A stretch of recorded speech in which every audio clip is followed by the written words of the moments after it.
I think जैसा नाम suggest करता है द साबरमती रिपोर्ट एक ऐसी दुर्घटना के बारे में है जो 27 फरवरी 2002 को हमारे देश में हुई थी गोधरा में। और एक सच है जो सच की एक बात होती है कि वो सच सच ही रहता है।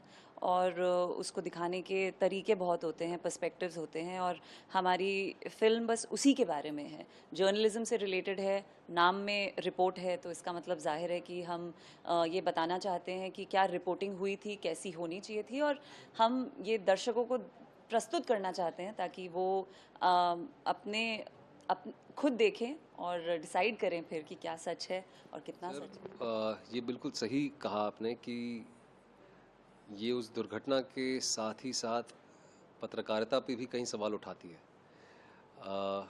किस प्रकार की पत्रकारिता उस वक्त हुई, किस तरह सच छिपाया गया, क्यों छिपाया गया, किस कारण छिपाया गया। एक ऐसा हादसा हमारे देश में होता है जो हमारी राजनीति को, हमारी राजनीतिक मानसिकता को, और एक जो माहौल देश का था इतने सालों से, उसको रातों रात बदल के रख देता है। जो हमारा भारतवर्ष है, जो लोकतंत्र है, उसका चौथा स्तंभ होता है पत्रकारिता। उसकी क्या प्रतिक्रिया थी, वो किस हिसाब से उन्होंने अपनी जिम्मेदारियां निभाई, और उसका क्या प्रभाव देश पे, देश के लोगों पे, लोगों की मानसिकता पे पड़ा, उसके बारे में भी है ये फिल्म। तो काफ़ी सारी चीज़ें हैं। हमारा मानना ये है कि आज की जो ऑडियंस है वो कॉम्प्लेक्स सब्जेक्ट्स को संभाल सकती है, समझ सकती है, और ख़ुद ही निर्णय ले सकती है कि उनको वो फिल्म पसंद आई या नहीं पसंद आई, या उस फिल्म का उद्देश्य क्या है। तो बस यही है कि 15 फरवरी को फिल्म आ रही है। एक बहुत ही इम्पोर्टेंट इवेंट के ऊपर फिल्म है। और जैसे मैंने कहा कि डेमोक्रेसी का जो फोर्थ पिलर होता है जर्नलिज्म, उसका क्या रोल था, इस उसकी क्या मुख्य भूमिका थी।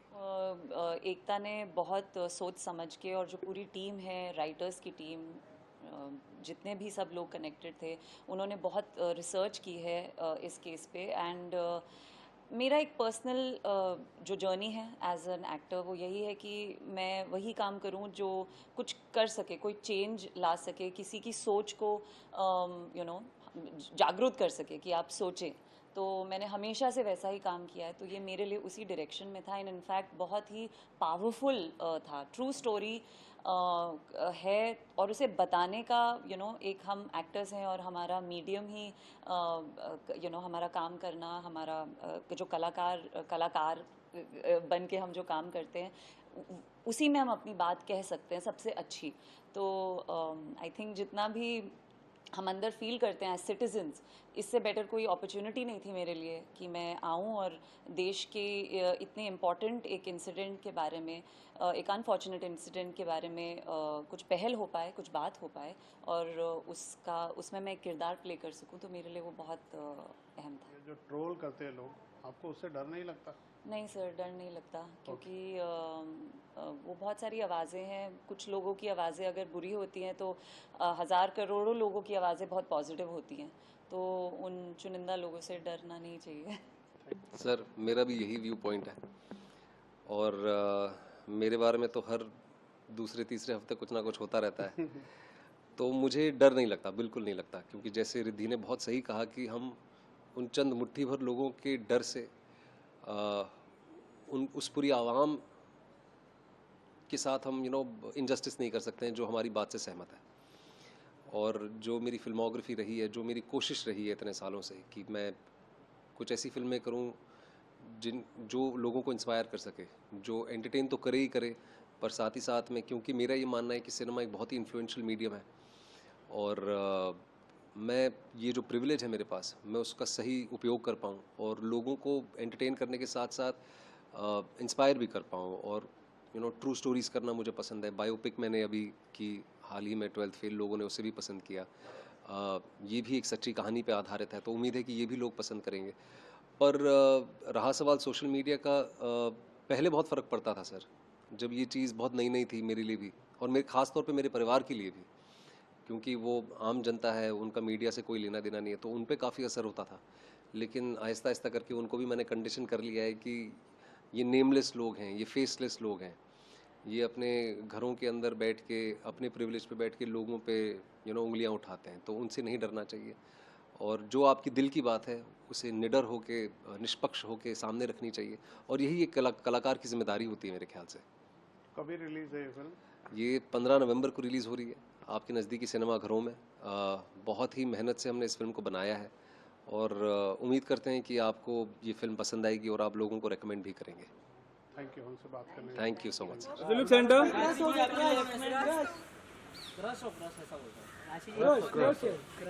जुलूक सेंटर भाई डोर यहाँ पे सेंटर में सामने सामने सेंटर राशि सेंटर थोड़ा पीछे चलते हैं यार, वाइट फ्रेम नहीं मिल रहा है। हाँ, डोर बंद करो, डोर बंद करो। राशि जी यहाँ पे सामने सामने। अरे भाई पीछे से हटो ना यार। आइए सर आइए। मैम पीछे देखो, पीछे पीछे पीछे राशि मैम पीछे। मैम वहीं पे रुको ना, वहाँ पे वहाँ पे। ये कौन है भाई? दरवाजा बंद तो करो। दरवाजा बंद करो। आइए आइए, यहाँ पे देखिए सामने। Ma'am centre centre left left the centre the centre door door बंद। अरे बंद हो। काम किया अभी बरोबर नहीं होता तेरे से। संजय तो ध्यान नहीं देता यार काम पे। मैम यहाँ पे सामने। क्या बात है। Left side wait and watch ना यार। Thank you. ये भाई हमारा क्यों वीडियो बना रहे? कौन है दीदी जी यहाँ पे यार? ये क्यों बना रहा है वीडियो सुजीत?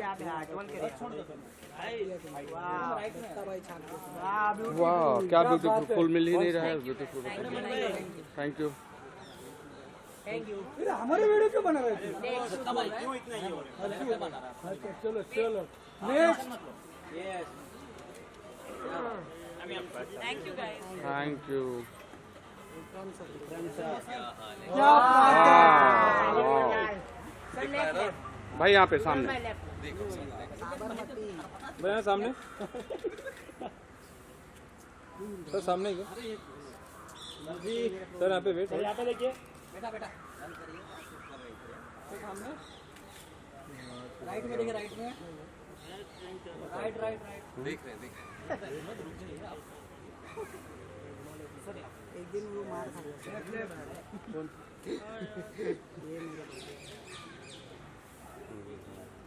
सर इधर विक्रम तीनों का एक साथ, तीनों का साथ में पीछे पीछे पीछे चारों का साथ। डोर बंद करो, डोर बंद करो भाई। बोलो आइए, डोर बंद करो। हाँ ये क्या, और यहाँ सामने देखिए आप लोग, सामने सामने सामने सब लोग सामने। सेंटर यहाँ पे